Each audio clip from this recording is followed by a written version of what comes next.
Tambay panday muna sa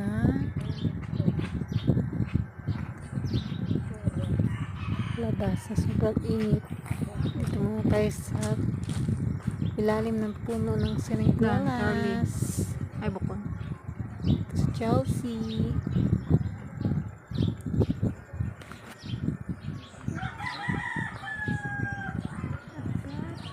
Gamit Julius mo to. Pagtanghaling tapat sa ilalim ng puno at tumatambay.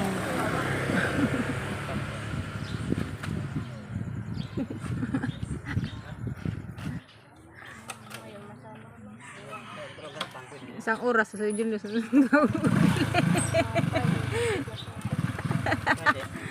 Video? Live? Hi, Anay.